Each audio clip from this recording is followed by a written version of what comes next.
Chapter 9. Chance. Chance smiled as he looked over the list Merribeth had organized for the requirements for the day. He had known she would be amazing at the job, but seeing her in action was something else. With a laser-like focus, she had gone through each email and request sent to him, starring the important ones and deleting the rest. She also made a list of possible improvements, things she had heard her peers ask for over the years, or things she thought would make the lodge run smoother. It was almost like the position was made for her. Knock, knock. Merribeth stood in the doorway, but her normal smile was missing. Instead, a hesitant, pensive expression covered her face.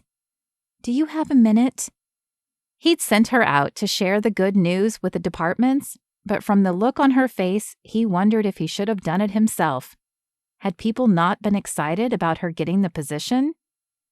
He motioned her into the office. "I always have time for you. What's up?" Her teeth chewed on her bottom lip, and her hands twisted her skirt. Something was definitely bugging her. "I'm not sure how to say this, but your mother is here, and she's talking to the chef. I don't know if you've met the chef, but he's pretty adamant that his menu is perfect. I doubt he's going to take highly to someone trying to change his menu. I could ask her to leave, but I thought you might want to handle it, since she's your mother and all." Chance sighed. He knew he should have had the talk with his mother after the lunch on Friday, but he'd honestly hoped her work would keep her busy and she would forget about her plan to help him out. Obviously, he had been wrong, and if she wanted this relationship with Butch to work out, he needed to tell her to back off before it was too late. "Thanks for letting me know, Merribeth. I'll take care of her. Can you make a list of all the events happening this month? I want to make sure I make an appearance at all of them, and being December, I'm sure this month will be busier than most." She issued a swift nod. "Of course, sir. I'll get right on it." He wished she would stop calling him sir and use his name. He wanted to hear it from her lips again, but it seemed wrong to ask her to call him Chance. She was obviously still sore over their breakup, and she had every right to be. But he wished there was some way he could erase the past, or at least change it. Perhaps she felt better using the formality, and he would honor that, even if it drove him nuts. "Thank you. I'll be back as soon as I take care of the issue." As he left the office, he sent up a prayer for the right words to say. He knew his mother was probably still hurting from the way his father had left as well. Maybe the more assertive side of her was in reaction to that experience, and if so, he didn't want to make it any worse. Before he even reached the large kitchen, his mother's voice carried out to him. "We need to update the menu. While this food is good, it's not the high-end food that clients will be expecting, and it's loaded with unhealthy ingredients." Oh, great. She really was trying to tell the award-winning chef what to cook. He'd hoped Merribeth had been exaggerating about that, but no such luck. He was bound to have to do some damage control once he got rid of her. Pushing open the door, he forced a smile to his face. "Ah, Mother, there you are. Can I have a word with you?" The chef, leaning against the counter with folded arms, shot him a look that lay somewhere between annoyance and relief. "Just a minute, Chance. I'm going over some new menu options with the chef here." "Yeah, that's kind of what I need to talk to you about, Mom. That isn't your job." He touched her elbow in hopes that she would come with him without making a scene. No such luck. She shook off his hand and gaped at him. "What are you talking about? We talked about this, Chance, and you agreed the menu could use some tweaking." Chance shot an apologetic look at the chef. That hadn't been what he'd said at all, but he could see how his nod at her suggestion might have given her that impression. "I agreed that looking into healthier options might be something I would consider in the future, but I did not say you could come in here and tell my chef to change his menu. Mom, you're not my personal assistant. You have a job, remember?" Her face crumpled. "Actually, I don't. At least not much of one anyway. I told you December was hard, but this year has been extra slow. Even the few people who have come in looking have chosen to go with a different realtor." Chance wrapped his arm around his mother and herded her toward the door. He was afraid she was heading for a breakdown, and the kitchen was not the place to do it.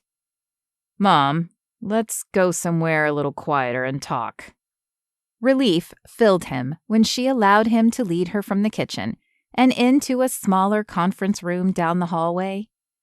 "I'm sorry," his mother said, wiping at the corner of her eye. "I shouldn't have come barging in, but I just feel so useless. Butch doesn't seem to have time for me. Work is slow, and I just thought I could be useful."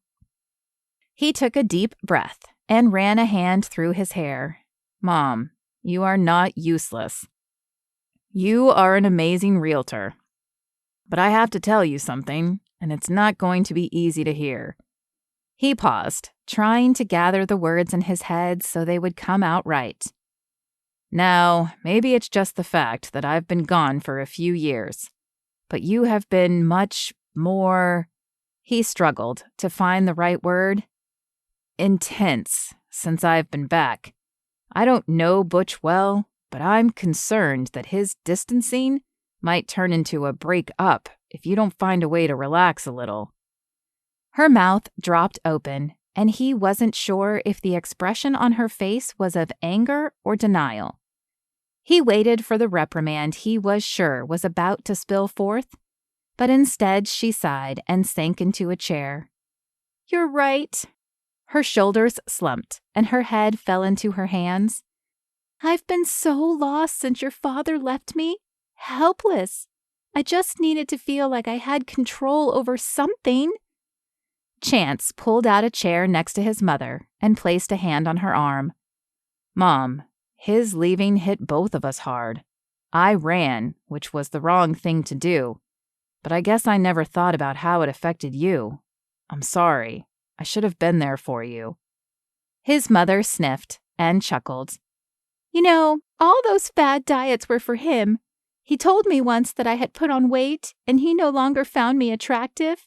That should have been a warning sign, but I thought if I could shed the pounds, he would stick around. Then, when he left, I thought it was because I still wasn't small enough and I had been too meek, so I took some assertive training classes." Chance shook his head. How had he missed how much his mother needed him? How much she was hurting? To be fair, he'd only been 18 when he left, and he'd been hurting too.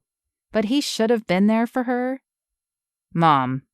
He waited until she looked him in the eyes. "Dad had his own issues, and I doubt very much they had anything to do with you at all." As he said the words aloud, he realized they were words he needed to hear as well. For years, he'd wondered if his father's affair had been because he wasn't a good enough son.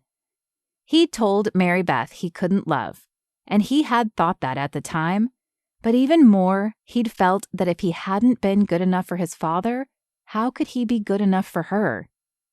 Of course, he hadn't been able to say that to her, but he had wondered if he'd wanted to take over the shop.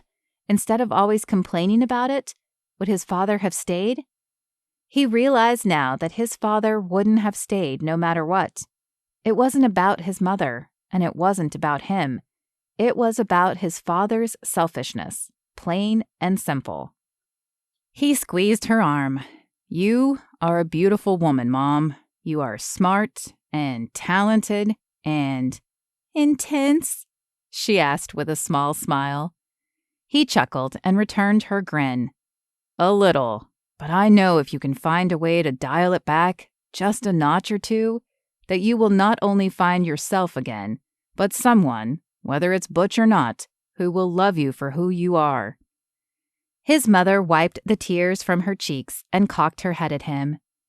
"When did you get so grown up? And how did you get so smart?" I guess 8 years will account for the grown-up part, but as for my intelligence, I'd like to think I got that from you." Another tear spilled from her eye, but this time Chance knew it wasn't from sadness. As he hugged his mother goodbye, he thought that perhaps they might both be okay after all.